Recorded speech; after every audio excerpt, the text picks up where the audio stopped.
What's up, everybody? It's Cannan and back with another Xbox themed video. As you all know, today was the big day where we finally learned, hopefully, the future of Xbox. Today was that big business event that was held today at 3 p.m. Eastern Standard Time. I was at work when it happened, so of course I already know what happened. This wasn't going to be like me reacting to this or anything. But I just got home. I'm still in my work clothes, technically, because I wanted to get this out quickly so I could get it up tonight because I've got to open tomorrow. So, yeah, sadly, a closed to open night. But hope you guys enjoy it. It's just me going to go over this article by The Verge. Going to give my opinion on some things that I think Phil Spencer and the others were saying and what they weren't saying. But if you enjoy our content, please hit the subscribe button, hit the notification bell, click that like button, leave a comment. So here we go.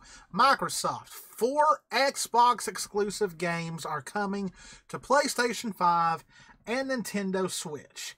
Microsoft is starting off with just 4 games, but there could be many more in the future. And I am already seeing certain Xbox fans taking to Twitter saying, no, it's just these 4 games and nothing else. That is a lie. Phil Spencer himself pretty much said that, yes, there could be more in the future. So, like I said, this is from The Verge by Tom Warren. So it is official. Microsoft is bringing some Xbox exclusive games to PS5 and Nintendo Switch. It's part of a broader strategy shift inside Microsoft's gaming business to grow games beyond just the company's Xbox consoles. So here we've already got maybe this is a tease that Xbox is going to be more open to being more of a third-party developer. Now, that does not mean they're going to go the way of Dreamcast and Sega, though, like I've said in other videos, if they don't find a way to up their hardware sales, that could still happen one day. It may not be next generation. It might not be the one after that. But if Microsoft doesn't do something soon, that's the way it's going to go.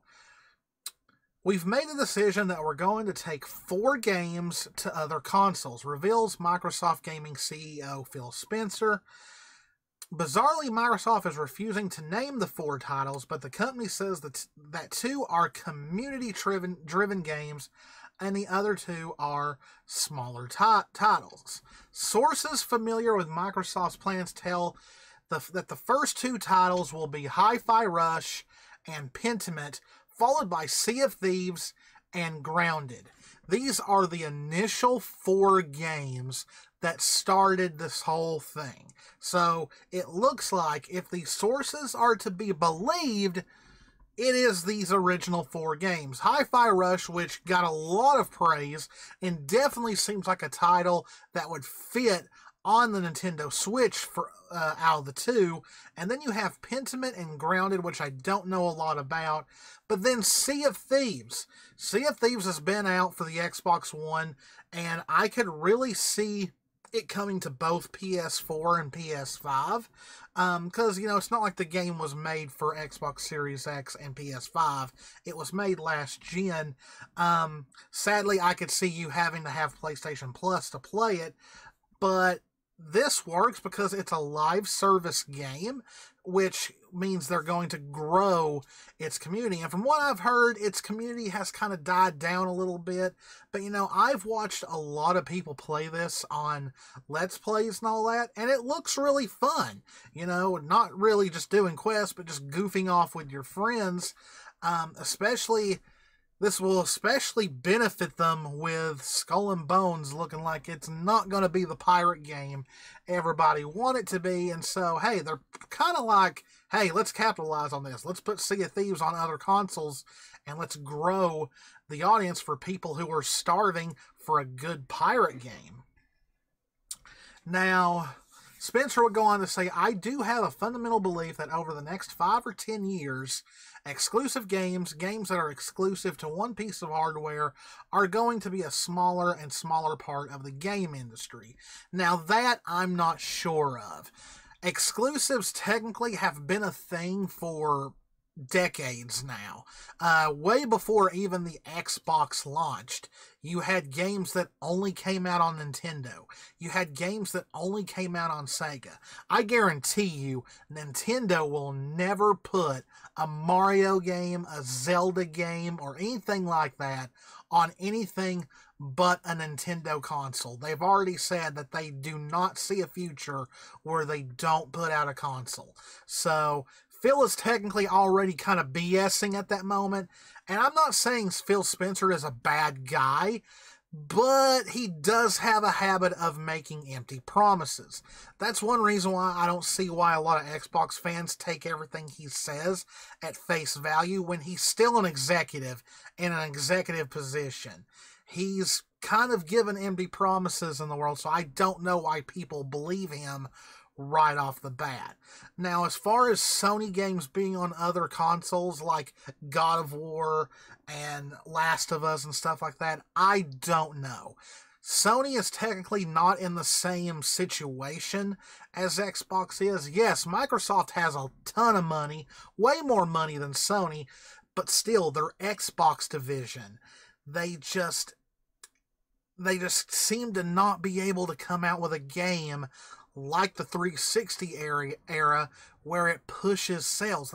They still don't have a needle mover. I still see people claiming that Starfield was a system seller. Maybe before it came out, because everybody was hoping it was going to be Skyrim in space, and it's not a system seller now. Like, it's not. Would I still give the game a shot if it does eventually come to PS5? Yes. I'm always open to trying an RPG out. But it's not the game that everyone really thought it would be. And I just really think Phil is just talking PR talk here, because Nintendo will definitely never do that. Microsoft is framing this move as just for games that the company can learn from, testing the waters, if you will. But rumors have suggested that Microsoft's ambitions for multi-platform games go much deeper. And really, I think it does too. They want to make money. That is the basic thing here. And games like Starfield, where a lot of people have saying that it definitely missed the mark on the sales that they wanted to make, would benefit from being released on other platforms. And it says right here, Starfield was rumored for PS5, and I reported earlier this month that Microsoft had been considering launching Indiana Jones, which is also a Bethesda title, on PS5 months after its Xbox launch. Spencer confirms that Starfield and Indiana Jones are not part of the first 4 games, but he doesn't rule out the possibility for these titles to arrive on the PS5 in the future. I don't think we should, as an industry, ever rule out a game going to any other platform. Okay, so here's the thing. Indiana Jones, I have no idea. I love Indiana Jones. I grew up with Indiana Jones. But am I a hardcore fan to where I'm going to buy a video game of Indiana Jones? More than likely not. Starfield, I think, is definitely one day coming to PS5. There's way too much smoke for there not to be fire at that smoke source. I think once we get closer to the release of that expansion, that'll be a different story. Let's wait a little bit until that gets closer. I think we'll start to hear rumblings at that point. We're focused on these 4 games and learning from the experience. Right there. These 4 games are the first batch. They're going to see how it does, and if it's profitable, you guarantee there'll be more Xbox games on other consoles. We don't have work going on other franchises. I don't really believe that if the rumor that they bought PS5 dev kits is true, which it has to be true, or these games wouldn't be coming out to the PS5 or the Nintendo Switch. But for anybody to stand up and say something's never going to happen, I think it feels like creating more certainty in a world of gaming where you really want to respond to what consumers want and what our players and creators are looking for. So, as it says right here, not every Xbox game is suddenly going to appear, but Microsoft is clearly considering the potential for more in the future. Well, yes, they see dollar signs. That's exactly what they see, and that's all the point of this. I asked Spencer whether there will be more multi-platform games, especially if these 4 are successful. Yeah, but we haven't seen that yet. We're obviously one of the biggest publishers on both PlayStation and Nintendo today, and that's true. When you think about the Activision, Blizzard, and Bethesda lineup of games, so we know what it means to ship games on Steam, PlayStation, Nintendo, and Xbox. These are games that originally launched on Xbox. They were Xbox branded games, and we want to see what happens because going and doing the development work to bring them to new platforms is real work. So there, that right there go ahead and tells you that yes, they bought PlayStation 5 dev kits and probably Nintendo Switch dev kits to get these games onto the systems. So they have them. They have that tech with them. We want to make sure that the return makes sense. We want to make sure the audience that's there has an appetite, and maybe they don't. So yes, now, do I think they could have been a little bit more riskier and brought something with a little more oomph to these 4 games? Yes. If it doesn't work out, you can always blame, well, you should have picked more than just those 4 games. Now, Hi-Fi Rush is very popular, so that could do it. Sea of Thieves is still very popular. That can do it. The other 2, I don't know. There has to be something there for me to actually want to buy the game, for me to give you my money. So, it says, I understand that Microsoft has also previously been weighing up the idea of bringing Gears of War, Microsoft Flight Simulator, and even the next Doom game to rival platforms. Now, of course, Doom has been on other consoles before, so yes, that would definitely sell. I've seen a lot of people say they would love for Microsoft Flight Simulator to be on the PlayStation. Gears of War, many consider a dead series because it's been how many years now since Gears 5? So I think that would only benefit the series if they did bring it to other consoles, but only time will tell. But final decisions haven't been made on the other games, but there's bound to be more than just 4. As the strategy evolves, it's clear that there will be some interesting decisions being made about the future of Xbox games and exclusivity. So, of course, it asks the question, why does Microsoft need to launch Xbox exclusives on rival platforms? The company talks of a need for Xbox to evolve, to ensure long-term success for both Xbox and the industry as a whole. Microsoft's gaming business just grew to be bigger than the Windows division thanks to the Activision Blizzard acquisition, so it's not in trouble, and no one ever said that part of Microsoft's gaming world was in trouble. But the Xbox business as a whole still needs to be bigger, though. The Series S and X console sales lag behind both Sony's PlayStation 5, and Spencer previously admitted its Xbox Game Pass subscriptions were slowing down.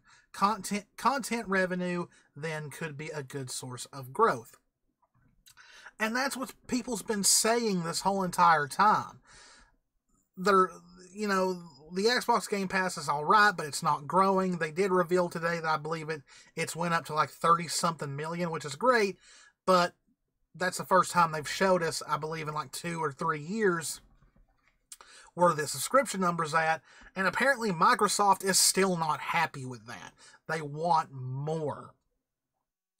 And the hardware, whether you're going to say that the Xbox Series X and S are great or crap, they're not making sales on the hardware. And eventually, Microsoft, the exec suits at Microsoft are going to say, enough. We're spending way too much money on this, and we're not really getting the return for it.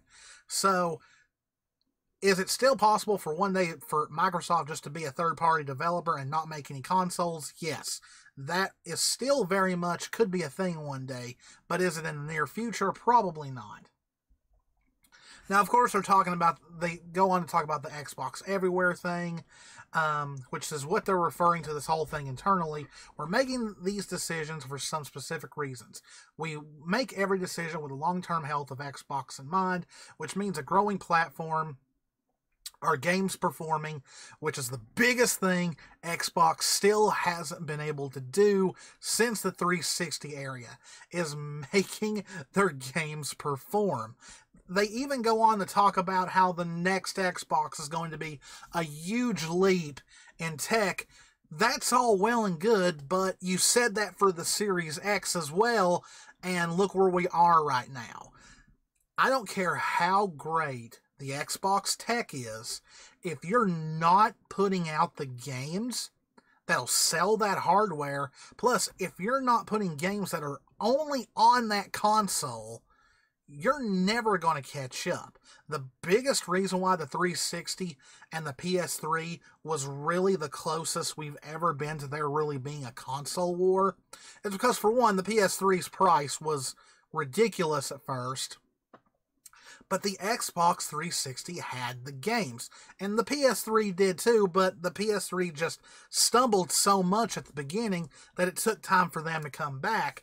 And that's why, yes, the PS3 nudged the 360 out at the very end, but that generation was the only time there was really a console war. That was the closest the 360 that Microsoft ever came to maybe beating Sony. And ever since then, the PS4 blew the Xbox One out of the water. And currently right now, even though the Switch is beating everybody, the PS5 is still destroying the Series X and S.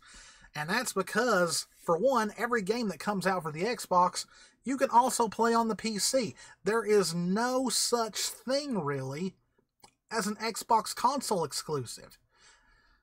It can be played elsewhere. You need to put something that will, one, move the needle, that will make you sell consoles, but it needs to be only on that system if you're really wanting to push something. Because, yes, is exclusivity at the end of the day anti-consumer? In a way, yes. But if you can play it anywhere else, people are still going to buy where their allegiances lies. Me, I really don't care what ends up on what plastic box. I have a PC, I have a Nintendo Switch, and I have a PS5. I could literally play anything I wanted to. And that's the problem. There is no reason for me to want to go out to Walmart and spend $500 on an Xbox Series X. There's no reason. If I want to play Starfield, I can play it on this. When Fable comes out, if I want to play Fable, I can play it on this. The only way I would buy an Xbox right now is if I couldn't afford the parts to upgrade my PC. And I've not done that yet, really, just because I've been too lazy to do it. It's actually a cheaper way in the long run than buying an Xbox. And really, I'm going to stop it there, because I think I've probably been going long enough, about 20 minutes, and I just think at the end of the day that eventually something is going to change. There was a lot of PR talk in this.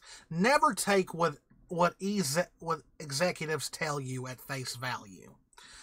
That's why I always said I don't know why people are believing Phil right off the bat when he's made empty promises so many times in the past. No, it's not just these 4 games. There's more than likely going to be more. And it's funny, here at the end, he's asked, what is the Xbox to Microsoft now? And he says, Xbox is our gaming platform and content business. It's the #1 consumer business that Microsoft has. It's an important business. It's a consumer category that is driven by technology and creativity. But he never mentions that Xbox is a console, a single piece of hardware, because it's not anymore. Microsoft Gaming has grown way beyond the Xbox. Now the company is beginning to really show what its Xbox Everywhere vision is all about. If Microsoft is successful, it could change the way the entire gaming industry thinks about making games. If it's not, then you can bet Microsoft will be back to the drawing board to figure out how it can continue to take Xbox everywhere. And that is the point. Really, Xbox Everywhere, to me, at face value, sounds like a roadmap to becoming a third-party publisher to put their games on everything possible. They'll still make an Xbox if you just prefer that brand, prefer that tech, and you can play their games. They'll make games for the PC, for all the PC players, because, believe it or not, that audience is growing more and more each year. Or they'll have games for the Switch and the Switch 2 when it comes out, and they'll have games that you can play on the PlayStation. I really just think this is a way that Xbox thinks that maybe they can eventually overtake Sony and Nintendo, is to just be the biggest and best third-party developer that they can. Now they've got the IPs. There's no question they have the IPs, but can they put out the games that can be a success, and can they put them out in a timely manner? That is the one problem Xbox has had for decades now. And I don't care what anyone says, if they can't put out the games that are of a higher quality than what they've been putting out, then those IPs don't matter. That tech doesn't matter, because people will just play them on the PC and they'll make them better than what they were at launch, because the PC can allow you to do that. So at the end of the day, enjoy the games you want on whatever piece of plastic you prefer, but I think really this is the tip of the iceberg. Eventually this is going to lead to just more games coming out, and if me and Jess decide to put the money down to try PlayStation Plus for a little bit, we may play a little bit of Sea of Thieves to see how it goes. But yeah, I think really at the end of the day, this is Microsoft's way of eventually becoming the biggest third-party publisher in the world. And I think it's going to happen eventually, may not right away, but I think this is the beginning. As always, guys, I hope you enjoyed it. If you did, please hit the subscribe button, hit that notification bell, click that like button. The like button helps a lot. And please let me know what you think in the comments below. No console insults, none of that fanboy crap. It's not what I'm here for. I could care less what you play on. I could care less what games you prefer. But I want to know intellectually what you think this is going to lead to. As always, guys, this is Cannan. Me and Jess love you all very, very much. Stay safe out there. Take care of yourselves, and I will see you in the next one. See ya.